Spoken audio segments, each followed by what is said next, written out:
날마다 염려를 하지 아니하는 분은 하나도 없을 것입니다. 어떤 조사에 보니까 우리나라 사람들 가운데 약 절반은 내일에 대한 염려를 하고 있고 노후에 대한 불안을 가지고 있다, 이렇게 자료를 내놓은 것을 보았습니다마는 저는 이와 같은 자료는 피상적이라고 생각을 합니다. 반 정도가 염려하는 거 아니에요. 따지고 보면 열이면 열 다 염려를 하면서 한 생을 살고 있습니다. 무엇을 염려합니까? 사람마다 염려하는 내용들이 좀 차이가 있겠습니다마는 그 뿌리를 찾아 내려가 보면 예수님이 오늘 말씀에서 지적하신 것이 진리입니다. 목숨을 위하여 몸을 위하여, 목숨을 위하여 몸을 위하여, 다른 말로 말하면 생명의 안정과 건강, 이것이 우리 모두의 염려의 뿌리요 중심입니다. 그래서 주님이 목숨과 몸에 대한 특별한 염려를 오늘 지적하고 계시는 것입니다. 사람마다 차이가 좀 있기는 하겠죠. 어떤 사람은 염려의 강도가 좀 높고 어떤 사람은 좀 약해서 그저 심하게 염려를 하는 사람도 있지만은 염려를 하는지 안 하는지 잘 모르고 있는데 은근히 밑바닥에는 염려의 통증을 갖고 있는 사람들이 있습니다. 지금 더욱이 우리가 살고 있는 현실을 보면 이 염려라는 것이 아주 폭군처럼 우리를 괴롭힐 수가 있다는 것을 누구도 부인할 수가 없습니다. 한때 60% 이상이 되던 중산층이 지난 3, 4년 사이에 전부 무너져 버렸습니다. 그래서 아주 가진 자 부유층에서 가족들하고 한번 나가서 회식하면서 쓰는 돈을 가지고 식구를 데리고 한 달을 살아야 되는 저소득층이 점점 더 늘어갑니다.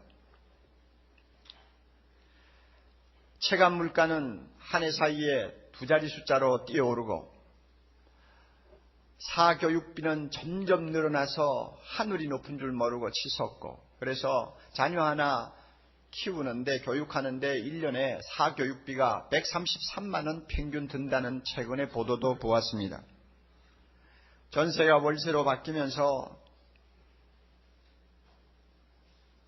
탐욕의 눈이 어두워진 그 집주인들 때문에 얼마나 가난한 사람들이 고통을 겪습니까? 쫓기고 쫓겨서 변두리로 아니면 지하의 단칸방으로 전부 쫓겨 들어가는 일을 우리가 많이 봐요. 그래서 신용불량자가 300만 명을 넘어섰다는 신문기사가 그저 하루가 멀다 하고 나오고, 그뿐입니까? 우리의 목숨과 건강을 위협하는 가상적이 얼마나 많아요. 교통사고 세계 제1위, 교통사망자 세계 제1위, 정말로 교통사고의 천국에 우리가 살고 있고, 자연이 얼마나 오염되었는지 1등인지 2등인지는 모르지만 전부 다 90점 이상 받을 정도로 자연이 엉망이 되어버렸습니다. 이런 환경 속에서 우리가 매일 살고 있어요. 그러므로 우리의 목숨이 얼마나 위험을 받고 있습니까? 위협을 받고 있어요. 우리의 몸이 얼마나 위험에 노출되어 있습니까? 나 하나만 아니라 우리의 가족들이 얼마나 어려운 상황에 지금 노출되어서 매일매일 마치 줄타기를 하는 것 같은 하루하루를 살고 있는 것이 사실입니다. 그러니 이런 형편에서 염려하지 않고 산다는 것은 불가능한 정도가 아니라 뭔가 비정상으로 우리에게 느껴지는 것이 사실입니다. 오죽하면 솔로몬이 인생을 정의하면서, 그렇게 팔자 좋게 한 생을 산 사람도 인생을 정의하면서 인생이 뭐냐? 평생 근심하면서 수고하다가 가는 것이다. 이게 인생이다 그랬어요. 이런 의미에서 염려는 인간됨의 실존이요 참 모습이라고도 말할 수가 있습니다. 성경에 보면은 위대한 믿음의 인물들이 참 많이 나오지 않습니까? 그런데 참 그들 한 분 한 분을 좀 뜯어보면 그렇게 믿음이 좋은데도 염려를 전혀 하지 않고 한 생을 보낸 사람이 거의 없어요. 예를 들면 바울 같은 사람 얼마나 믿음이 좋습니까? 그래서 자기의 교인들을 보고 아주 자신 있게 아무것도 염려하지 말라, 그리고 기도와 간구로 하나님 앞에 감사함으로 구하기만 해라 하고 참 교훈을 할 정도로 대단한 지도자였지만은 막상 자기가 염려를 해야 될 상황에 부딪히니까 똑같더라고 말이요. 에바브로디도라고 하는 자기의 제자가 자기가 수감되어 있는 로마 감옥에 방문을 왔다가 병이 들었어요. 그래가지고 이거 소망이 없을 정도로 아주 악화되었습니다. 그럴 때 바울이 얼마나 근심을 했던지 나중에 그 에바브로디도가 하나님의 은혜로 쾌유를 받았습니다. 그러자마자 그는 이렇게 고백을 했습니다. 하나님이 에바브로디도를 고쳐주심으로 인해서 내 근심 위에 근심을 면하게 하였도다 그랬어요. 그 말은 나는 근심하고 또 하고 근심하고 또 하고 근심하고 또 했는데 하나님이 나를 불쌍히 여겨서 에바브로디도 고쳐주심으로 근심을 하나하나 덜어주셨다 그 말입니다. 그러니까 아무리 믿음이 좋은 위대한 지도자도 근심에서 완전히 자유하지 못하더라 하는 이야기입니다. 이렇게 볼 때 25절에서 주님이 하시는 말씀이 공감이 잘 안 가요. 그러므로 내가 너희에게 이르노니 목숨을 위하여 무엇을 먹을까 무엇을 입을까 목숨을 위하여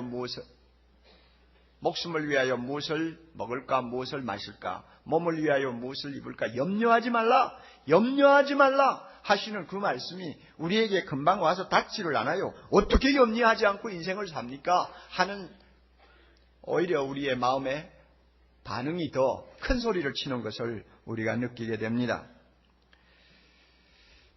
물론 이 염려는 순기능도 있습니다. 우리가 염려가 되기 때문에 남보다 더 열심히 일하려고 합니다. 염려가 있기 때문에 우리는 위험을 대비하기 위해서 긴장합니다. 염려를 하기 때문에 우리가 남보다도 더 열심히 뜁니다. 그런 순기능도 있어요. 그렇지만은 염려를 이렇게 정당화시키는 것은 하나님의 자녀답지 못하며 예수님의 제자로서 어울리지 않는다 하는 것이 바로 오늘 예수님이 주시는 말씀의 핵심입니다. 하나님의 자녀답지 못하다는 거예요. 예수님을 따라가는 제자답지 못해요.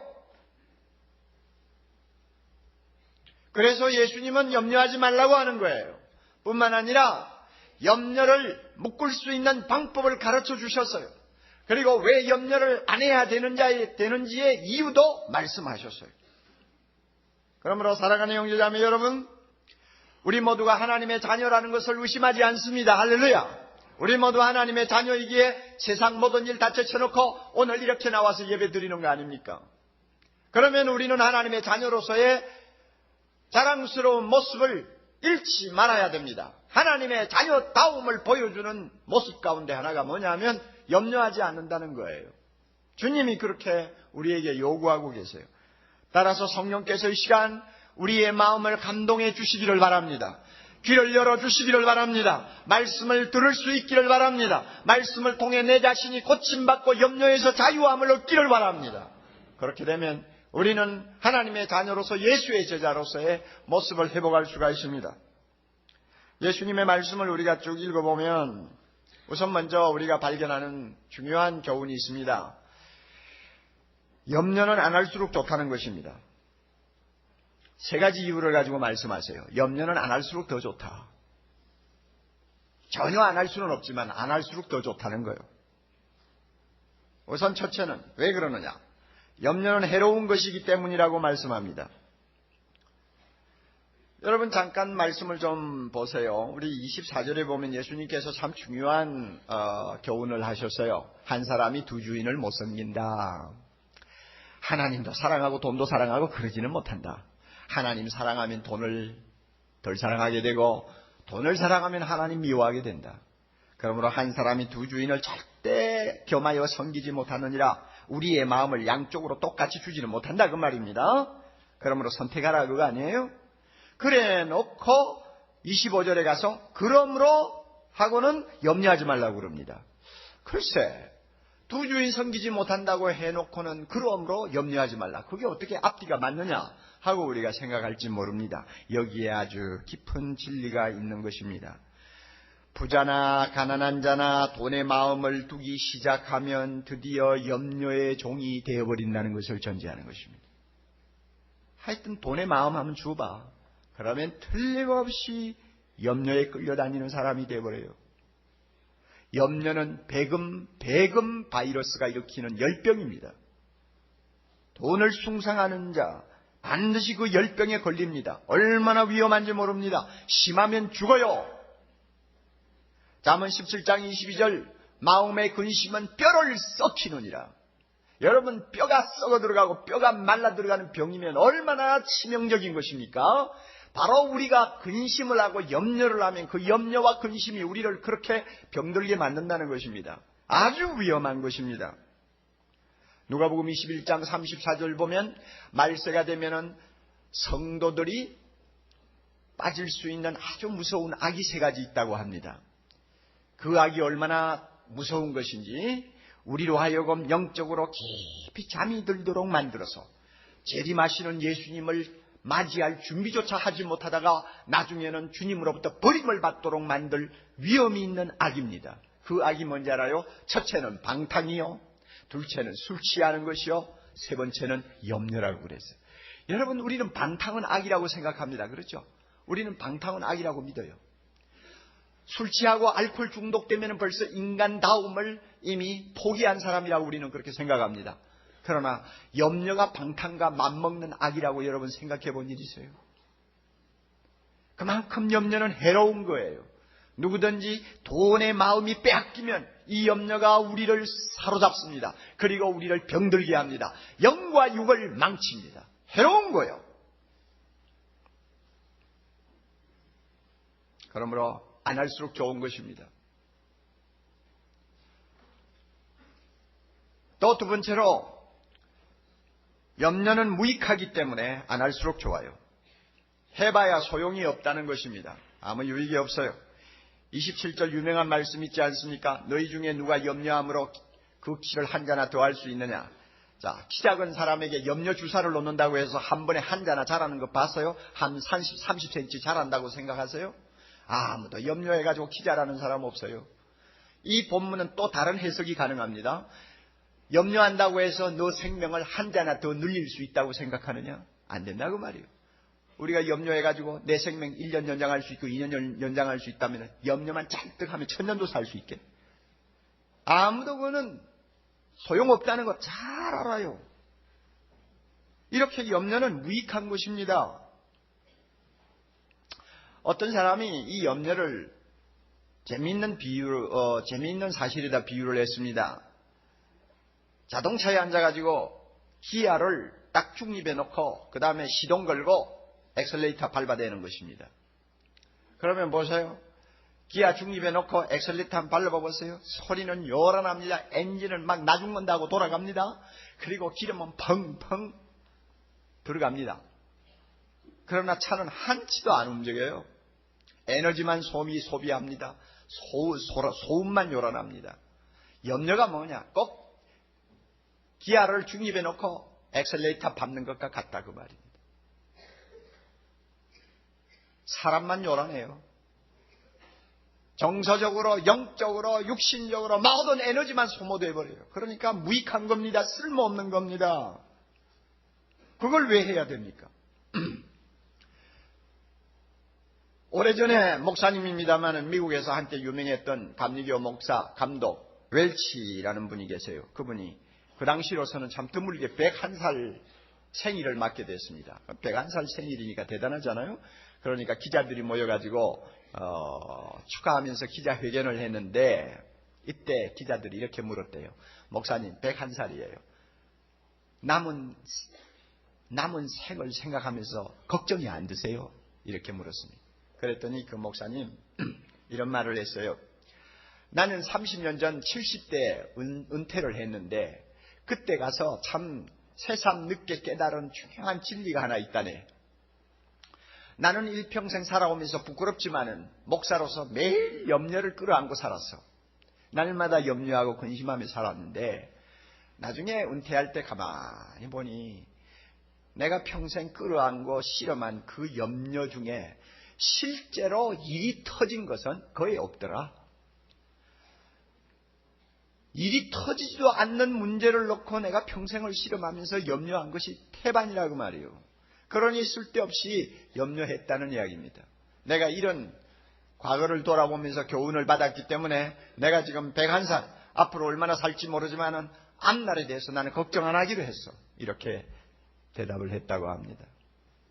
해봐야 소용없는 염려를 왜 합니까? 그렇다면 하지 않을수록 좋은 것입니다. 세 번째로, 염려는 어리석은 것이기 때문에 안 할수록 좋습니다. 어리석은 거요. 자, 우리 34절 큰 소리로 한번 읽어봅시다. 제일 끝에 있는 구절입니다.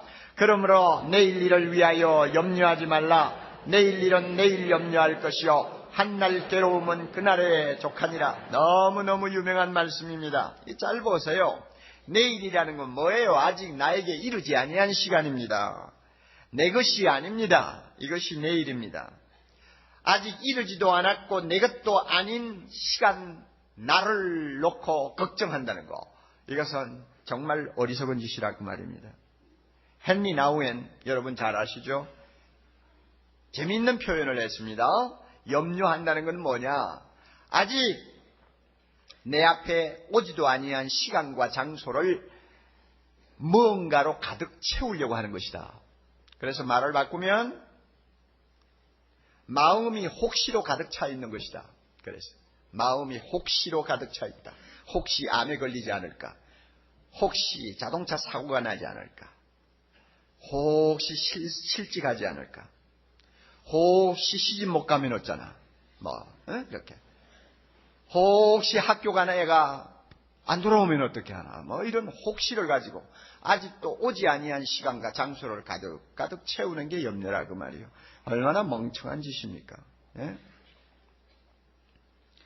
이런 혹시가 내 마음에 염려로 이제 자꾸 차오르기 시작하면 불안해지고 두려워지고 의심이 많아지고 탐욕이 생기고 조급해지고 나중에는 우울해져 버려요. 그래서 우리가 겪는 대부분의 고통은 이와 같이 쓸데없는 염려와 깊은 관계를 갖고 있습니다. 우리의 영적인 삶을 망가지게 만듭니다. 우리 안에서 자유롭게 호흡하시고 우리의 영혼을 날마다 새롭게 창조하시고자 하는 성령의 발목을 잡아버리는 거예요. 그러니까 내가 비참해질 수밖에 없잖아요. 아직도 나에게 오지 아니하는 내일을 놓고 왜 그렇게 염려해야 합니까?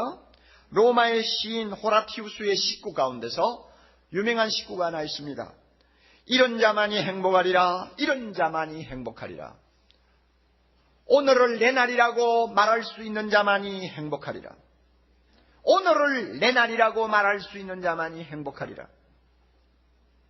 옳은 말이에요. 염려는 오늘로부터 나의 행복을 앗아가는 강도입니다. 주어진 오늘도 제대로 살 줄 모르면서 내일을 끌어안고 실험하고 염려한다는 거 바보짓이죠. 여러분 스스로를 잘 돌아보세요. 이처럼 염려라는 것은 하지 아니할수록 좋아요. 해로운 것이요, 쓸데없는 것이요, 무익한 것이요. 이런 걸 왜 해야 됩니까? 자, 우리가 이런 설교 들으면 또 주님의 말씀을 들으면 맞았어, 옳은 말이야, 옳은 말이야, 고개는 끄덕끄덕 하는데 문제는 내가 공감하는 이 진리가 내 마음으로 전달이 안 되는 거예요. 머리에만 남아가 끄덕끄덕하고 앉았어요. 그리고 마음에는 염려가 계속 제집 드나들듯이 드나드는 거예요. 이거 굉장히 안 좋은 현상입니다. 우리가 하나님의 말씀을 듣고 머리로 인식을 하고 확인했으면 그 말씀의 능력과 감동이 내 가슴으로 전해져야 돼요. 그리고 내 마음에 뿌리를 내려야 됩니다. 그래서 내 인격과 삶에 놀라운 변화가 일어나서 염려로부터 자유하는 축복을 누려야 됩니다. 그래야만이 말씀 바로 들은 건데 머리만 끄떡끄떡 해가지고는 안 돼요. 주님의 말씀이 여러분의 마음속에 뿌리를 내리도록 기도하시기를 바랍니다. 해롭고 쓸데없고 무익한 염려를 오늘까지 끌어안고 제 새끼처럼 그냥 끼고 앉아서 내놓지 않는 이런 바보 같은 짓은 내가 안 하겠다. 주님의 말씀이 오라. 주여 옳습니다. 이 염려로부터 내가 벗어날 수 있게 해 주시옵소서. 주여 이 염려를 묶어서 꼼짝 못하게 해 주세요. 하고 우리가 기도한다면 성령께서 이 시간 우리를 도와주실 줄 믿습니다. 이제 중요한 메시지, 그 다음 메시지를 들으세요. 염려를 묶어놓을 수 있는 비결이 뭐냐 이겁니다. 우리가 염려로부터 완전히 등을 돌리지는 못해요. 세상이 너무 험하기 때문에. 그러나 염려가 함부로 날뛰지 못하도록 묶어놓을 수는 있어요. 어떻게 하면 묶어놓을 수 있느냐? 주님의 말씀이 오늘 이것을 가르쳐 줍니다. 비결은 믿음이에요. 세 가지 믿음이에요. 세 가지의 믿음이라고 하는 쇠사슬로 우리 염려를 꽉 묶어놓고 꼼짝 못하도록 만들 수가 있다는 것입니다. 여러분 잘 들으세요. 첫째는요, 아주 말을 저는 쉽게 제목을 붙였습니다. 왜냐하면 성경 본문 안에 있는 그대로 머리에 담는 것이 가장 기억하기 좋아요. 첫째 믿음이 뭔지 압니까? 하물며 너희일까 보냐의 믿음이에요. 따라하세요. 무슨 제목이 저런 제목이 있나? 자, 하물며 너희일까 보냐의 믿음. 그거 참 재밌네. 참 재밌어요. 자, 보세요. 예수님께서 염려하는 그의 제자들 보고 하시는 말씀. 자, 너희들 공중에 나는 새를 보라. 저 새 좀 봐라. 머리 위로 날아다니는 새를 보라. 저 새가 말이야 심지도 않았어. 추수도 안 했어. 곳간에서 안 오지도 않았어. 그러나 너희 천부께서 다 기르시고 먹이시지 않느냐. 그렇게 말씀하셨어. 그리고 여러분, 염려하는 제자들 보고 너 들의 백합화 봤지? 백합화 참 이쁩니다. 새빨간 게 얼마나 이쁜지 몰라요. 우리는 백합화 하면 길쭉하고 보기 싫은 꼭좀 뭐 그런 거 있잖아요. 그런 꽃이지만 정말 유대나라 백합화 이뻐요. 너 백합화 봐라. 저렇게 아름다운 백합화 누가 저렇게 옷을 잘 입혔냐? 하나님이 입히셨다. 하나님이 입히셨다. 그래 놓고요. 여러분 30절 한번 보세요. 오늘 입다가 내일 아궁이에 던지우는 들풀도 하나님이 이렇게 입히시거든. 다같이 그 다음에 하물며 너희일까 보냐. 하물며 너희일까 보냐. 그러니까 하물며 너희일까 보냐가 무슨 뜻인지 벌써 딱 어감이 오잖아요. 공중의 새도 먹이시는 하나님. 참 그렇잖아요. 들의 백합화도 입히시는 하나님. 그런데 하물며 우리를 그대로 내버려 두시겠느냐 하는 이야기입니다. 여러분 공중의 새 자료를 보니까요. 지구에 있는 이 조류가 말이죠. 얼마나 되느냐. 한 1000억 마리 된대요. 살아서 날아다니는 새들이 한 1000억 마리 된대요. 엄청나요. 그 새가 어떻게 매일 먹고 사는지 우리 상상을 초월합니다. 그런데 우리나라에 절기 따라서 왔다 갔다 하는 제비 있잖아요. 어느 교수가 그 제비를 놓고 연구한 자료를 좀 보니까 그래요. 제비는 새끼에게 하루 100번 이상 먹이를 갖다 준대요. 이 순놈 암놈이 번갈아 가면서 이 곤충을 잡아가지고 100번 이상 가서 먹인대요. 그러니까 하루에 줄잡아 7000마리의 이 날파리 곤충을 갖다가 새끼에게 먹이는 거예요. 그래서 새끼를 키우는 3주간 동안에는 무려 15만 마리를 먹이는 거예요. 이야, 여러분, 우리 보고 그렇게 제비에게 먹을 것을 주라면 여러분 주겠어요? 그런데 제비가 어디 한두 마리입니까? 하나님이 그 모든 날짐승을 다 먹이고 키우신단 말이에요. 그 전능하시고 부유하신 하나님이 날짐승도 저렇게 먹이고 키우는데 하물며 나일까 보냐? 하물며 우리일까 보냐? 이 믿음 가지라 그 말입니다. 날짐승 먹이시는 하나님, 들판에 있는 풀도 키우시는 하나님, 그것 비해서는 너무너무 중요한 우리를 가만히 그대로 내버려 두지 않으신다는 믿음입니다. 여러분, 우리가 누굽니까? 하나님의 사랑받는 자녀입니다. 우리가 누굽니까? 하나님이 너무 사랑하셔서 우리를 볼 때마다 기쁨을 이기지 못한다고 하십니다. 하나님은 우리를 너무 사랑하십니다. 너무 사랑받는 자녀이기에 우리에게 있는 모든 악과 죄와 모든 범죄를 예수의 십자가로 깨끗이 씻으시고 이제는 죄와 흠이 하나도 없는 거룩한 자기 자녀들처럼 날마다 보시면서 그 머리칼도 다이시고 눈동자같이 지켜주시고 어디를 가나 동행하시고 모든 기도를 귀담아 들으신다고 말씀하셨어요. 얼마나 소중한 존재입니까?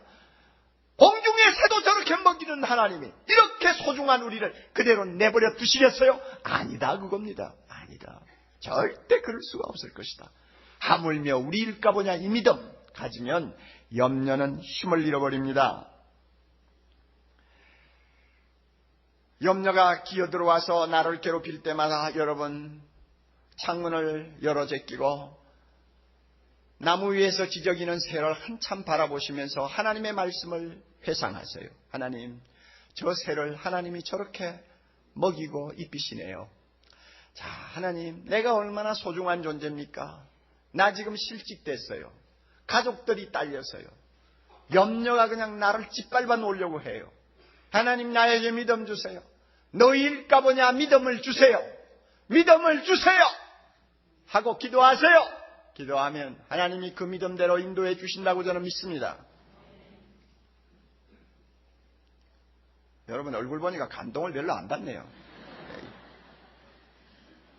아직 그렇게 삶이 고달프지 않나 봐요. 그거 좋은 일입니다. 좋은 일이요. 그러나 꼭 여러분 기억하세요.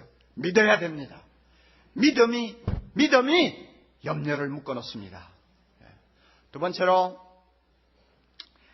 있어야 할 줄을 아느니라의 믿음입니다. 또 이것도 이상하네 생각할지 모르지만 성경에 있는 그대로 우리가 기억하기 위해서 이대로 붙입니다. 여러분 32절 한번 보세요.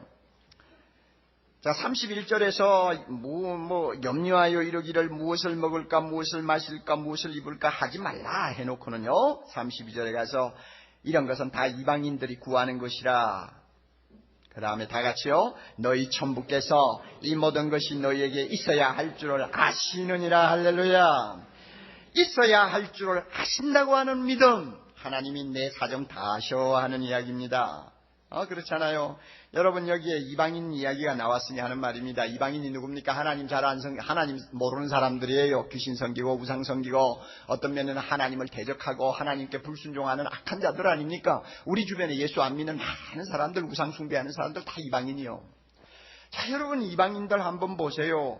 하나님이 그들에게 필요한 것이 무엇인지를 다 아시고 얼마나 골고루 하나님이 공급해 주십니까? 5장 45절 보면 하나님께서 악한 자들에게 비를 주시고 해를 주셔서 악인과 의인을 구별하지 아니하시고 다 주신다고 그랬잖아요. 5장 45절에. 우리 하나님께서 이 세상에 태어난 사람은 비록 이방인이라도 악인이라도 하나님을 섬기지 않는 사람이라도 다 필요한 것이 무엇인지 알고 다 주신다 그 말입니다. 자, 그렇다면 그의 사랑하는 자녀에게 필요한 것이 무엇인지 하나님이 모르실 리가 없잖아요. 다 알고 계세요. 다 알고 계세요.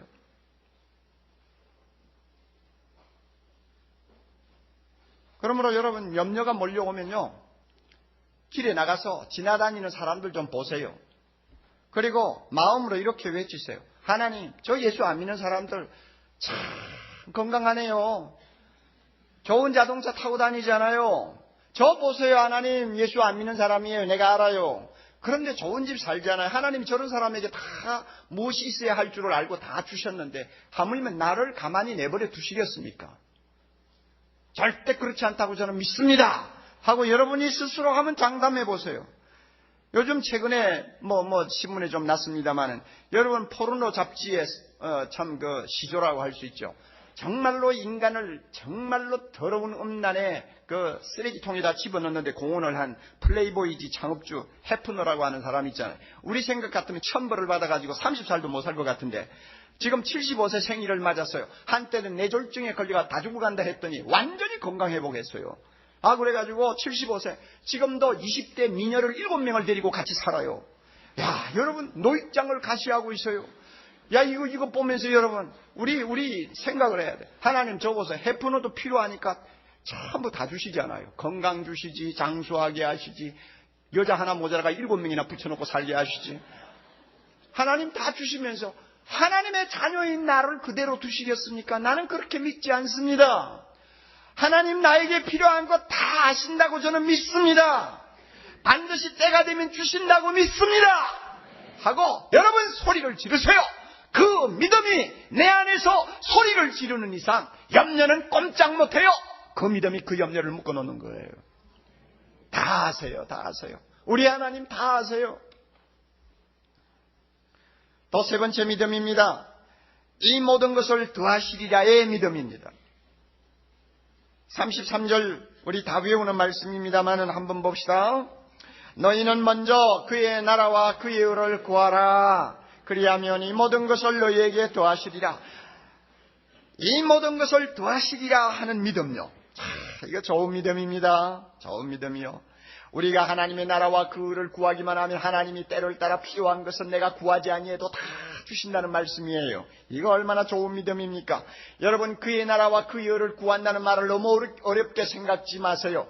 그의 나라와 그의 의를 구한다는 게 뭡니까? 첫째는 예수님을 나의 구주로 고백하고 믿는 것을 말합니다. 그의 나라와 그의 의를 구하는 것이 뭡니까? 우리가 이렇게 바쁜 세상에서도 시간 내서 주님 앞에 나와 경배하고 주님의 이름을 높이고 찬양하는 예배가 너무 소중한 줄 알고 모든 들판으로 나가고 싶은 유혹을 끊어버리고 함께 모여서 예배드리는 이 생활 자체가, 행동 자체가 하나님의 나라를 구하는 것입니다. 여러분, 구하는 것이 뭡니까? 주기도문에 나오는 말씀대로 하나님이여 어떻게 하면 우리 아버지의 이름이 온 땅에 영광을 받으실 수 있습니까? 이거 관심을 갖는 것이 하나님 나라 구하는 거예요. 주님의 뜻이 땅에 이루어지기를 원합니다 하는 소원을 갖고 사는 게 하나님 나라 구하는 거예요. 하나님의 나라가 이 땅에 완성되어 주님이 우리에게 주시고자 하시는 영원한 영생을 우리가 누리도록 하신다는 그 아름다운 약속 붙들고 그날의 청사진을 가슴에 품고 꿈을 꾸는 삶이 하나님의 나라를 구하는 것입니다. 그런데 여기서 구한다는 말을 여러분이 주의하세요. 가만히 앉아가지고 되는 거 아니에요. 노력해야 됩니다. 훈련해야 됩니다. 최선을 다해야 합니다. 이 약한 세상에서 우리가 하나님 나라를 구한다는 것은 가만히 앉아 되는 거 아니에요. 매일 아침 일어나가지고 직장을 나갑니다. 똑같은 생활이 반복됩니다마는 여러분, 하나님 나라를 구하는 자의 태도는 달라요. 조금이라도 좀 일찍 일어나서 아무리 바쁘고 쫓기지만은 하나님의 말씀 펴놓고 골방에 들어가 하나님, 오늘 나는 어떻게 살아야 됩니까? 내 스케줄은 이렇습니다. 이 스케줄을 통해서 하나님의 이름이 높임을 받기를 원합니다. 주님의 나라가 이 땅에 확장되기를 원합니다. 나를 사용해 주세요. 하나님의 뜻에 나를 일치시켜 주세요 하고 단 5분 10분이라도 기도하고 일어나는 노력을 하는 사람이 하나님의 나라를 구하는 사람입니다.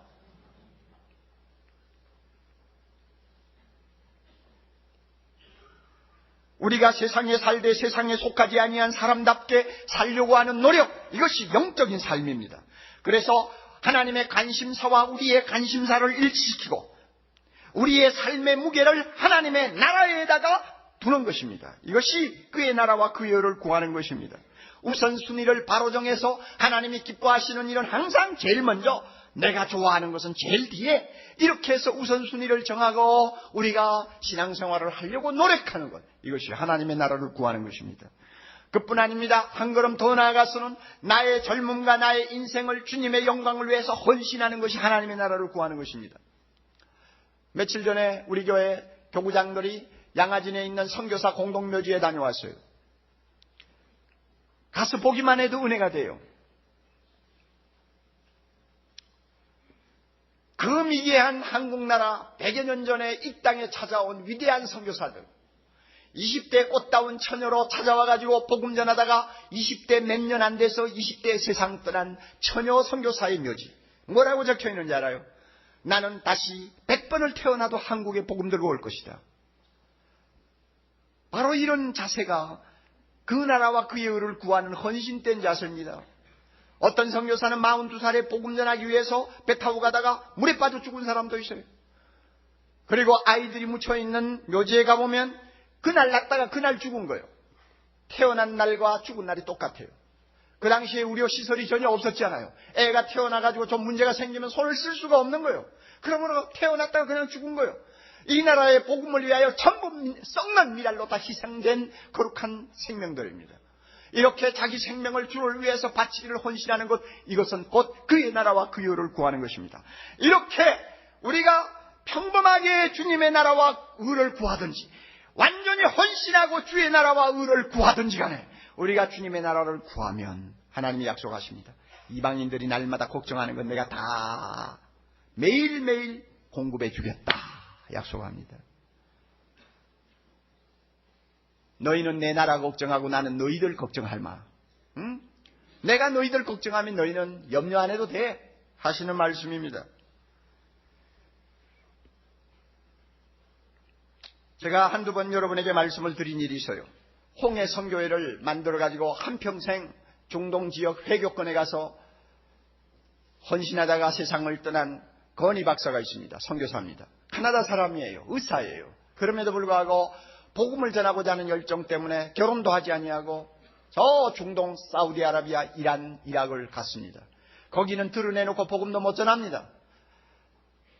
비밀리에 복음을 전하는 사람, 복음을 전하고 삽니다. 평생 태어나서 죽을 때까지 알라 하다가 죽는 그 사람들 얼마나 불쌍해요. 그러니까 그들에게 복음을 전하기 위해 갔는데 내놓고 복음 전하지 못하니까 1년 내가도 열매가 하나도 없을 때가 수두룩한 거예요. 한국에 오셨을 때 제가 만났어요. 그가 나에게 편지 하나를 주었어요. 보니까 사우디에서 온 편지입니다. 선교사님, 제가 예수 믿는다는 것을 사람이 알면 제 등에 칼을 꽂을 것입니다. 그리고 우리 가족들 어떻게 될지 모릅니다. 그러나 저는 기뻐요. 예수님 믿었기 때문에 구원받은 것이 너무 기뻐요. 이런 편지입니다. 얼마나 가슴이 뭉클했는지 모릅니다. 점심시간 둘이서 같이 식사하다가 제가 궁금해서 물었습니다. 건희 박사님, 40여 년 동안 중동에서 선교 생활할 때 뒤에서 후원한 선교 단체가 누굽니까? 어느 단체가 후원했나요? 그랬더니 저를 한참 쳐다보시는 하시는 말씀이 내 후원단체는 마태복음 6장 33절입니다. 마태복음 6장 33절이래요. 너희는 먼저 그의 나라와 그 의를 구하라. 그리하면 이 모든 것을 너희에게 도하시리라. 나는 이 약속 믿고 이 말씀 붙들고 중동으로 갔습니다. 그런데 지난 40년 동안 하나님이 한 번도 굶어서 끼니를 거르도록 하시지 않았고 한 번도 옷이 없어서 헐벗고 다니도록 만들지 않으셨어요. 하나님은 신실하십니다. 내가 하나님의 나라와 그의 의를 구했더니 하나님이 필요한 것 때를 따라 항상 주셨습니다 하고 간증하더라고요. 얼마나 참 제가 부끄러웠는지 몰라요. 저는 그 당시에 이제 교회 개척하고 얼마 안 돼서 고생 한참 할 텐데 그렇게 놀라운 간증을 하시더라고요. 얼마나 이 말씀이 여러분 진리인지 우리가 알아야 합니다. 우리에게 더하시리라 하는 믿음 가지면 염려는 묶어놓을 수가 있습니다. 초대교회 문헌을 보면 그 초대교회 성도들이 별명처럼 자기 이름 앞에 붙이고 다니는 말이 하나 있었어요. 티테디오스라고 하는 말입니다. 티테디오스, 염려에서 해방된 사람 하는 뜻입니다. 초대교회 대부분의 사람들은 무식합니다. 가난합니다. 그들의 삶에 무슨 인간적인 기쁨이 별로 없었어요. 그러나 예수 믿고 나서 하나님의 나라의 영광을 그들이 보고 나서부터는 그들의 가슴이 얼마나 은혜로 충만했는지요. 한 생을 주님의 복음 위에서 살려고 노력했습니다. 그러므로 그들은 자기들이 종사하는 모든 생업을 통해서 자기들이 몸담고 있는 가정을 통해서 복음이 전해지도록 최선의 노력을 다했습니다.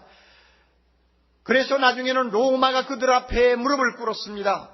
전 세계에 복음이 증거될 수 있도록 발판을 만들어 주었습니다. 이렇게 헌신된 삶을 그들이 사니까 염려가 다 날아가는 것을 알았어요. 그래서 염려에서 해방된 사람, 이것을 좀 자랑하고 싶어서 티테디오스, 베드로, 티테디오스, 요한, 티테디오스, 도마 하고 이름을 갖다 붙이고 다녔다고 합니다. 여러분, 우리도 이런 사람이 되어야 되지 않겠어요? 예수님의 제자입니다. 하나님의 자녀입니다. 아무리 이 염려가 산더미처럼 쌓여있는 현실이라 할지라도 티테디오스 오가는 얼마나 신나요? 여러분 한번 해보세요. 티테디오스, 자기 이름 한번 불러보세요. 티테디오스. 그렇죠. 바로 그거예요. 주님이 우리에게 원하는 모습은 바로 이런 모습이에요. 예수님은 우리가 염려에서 자유할 수 있고 모든 것을 새롭게 볼 수 있는 세계로 초대하고 계십니다. 그것은 믿음의 세계입니다. 조지 뮬러가 말한 것처럼 믿음의 시작은 염려의 끝이야. 염려의 시작은 믿음의 끝이야. 그러므로 염려하느냐? 믿음이 죽는다. 믿음을 가지느냐? 염려가 죽는다. 옳은 말 아니에요? 그러므로 오늘 제가 여러분에게 드린 세 가지 믿음을 가지세요. 첫째는 무엇입니까? 하물며 너희일까 보냐 하는 믿음이에요. 그렇죠? 두 번째는 더하시리라. 그렇죠? 맞아요. 아시느니라. 그렇죠? 너희에게 있어야 할 것을 아시느니라. 모든 것이 있어야 될 줄을 아시느니라. 세 번째 뭡니까? 모든 것을 더하시리라 하는 믿음이에요. 집에 가서 하나님의 말씀을 다시 묵상하세요. 그리고 여러분 가운데 상당수는 교회에 오시면서 염려한테 포로가 되어가지고 끌려오신 분들 많을 거예요. 그러나 이제 돌아갈 때는 그렇게 돌아가면 안 돼요. 여러분의 믿음으로 염려를 꽁꽁 묶으세요. 그리고 질질 끌고 가세요. 끌고 가서 집에 가서 저 뒤에 있는 창고에다 집어넣어 버리세요. 가두어 버리세요. 자물통 잠가요. 여러분에게 이와 같은 변화가 안 일어나면 오늘 말씀 들은 효과가 없습니다. 성령께서 이 시간 우리에게 믿음을 주심을 믿으시기 바랍니다. 우리에게 이런 담대한 믿음 주셔서 염려가 산더미처럼 쌓여있고 염려 없이는 도무지 하루를 살 수 없는 불안한 세상에 살지만은 티테디오스 염려에서 해방된 사람으로 세상 앞에 우리의 모습을 보여줄 수 있도록 우리 모두 기도하고 돌아가시기를 바랍니다. 염려를 묶어서 끌고 가세요. 그냥 혼자 가지 마세요. 다 같이 기도합니다. 자비로우신 하나님 아버지, 우리 모두가 하나님의 사랑받는 자녀이기에 하나님께서는 우리에게 염려하지 말라고 말씀하시는 줄 우리가 오늘 배웠습니다. 주여 염려하지 않게 하옵소서. 해롭고 무익하고 바보 같은 염려하지 말게 하시고 믿음으로 이 모든 염려를 묶어가지고 우리가 항상 믿음 안에서 승리하며 자유할 수 있도록 축복해 주시옵소서. 오 하나님 아버지, 우리 중에는 눈만 뜨면은 염려를 도무지 하지 않고는 살 수가 없는 어려운 상황에 빠져있는 형제자매들도 있습니다. 주여 이 시간 믿음 주시기를 바랍니다. 믿음 주시기를 바랍니다. 공중의 새를 보고 믿음을 갖게 하옵소서. 들의 주여 백합화를 보고 믿음을 갖게 하옵소서. 이방인들을 바라보면서 믿음을 갖게 하옵소서. 자신을 온전히 주님의 나라를 위해 헌신하는 선교사들을 보고 믿음을 갖게 해 주시옵소서. 반드시 주님이 은혜 주심을 우리 모두가 알고 돌아갈 때는 나의 염려를 다 믿음으로 꽁꽁 묶어서 끌고 가는 승리자가 되게 해 주시옵소서. 예수님 이름으로 기도하옵나이다. 아멘.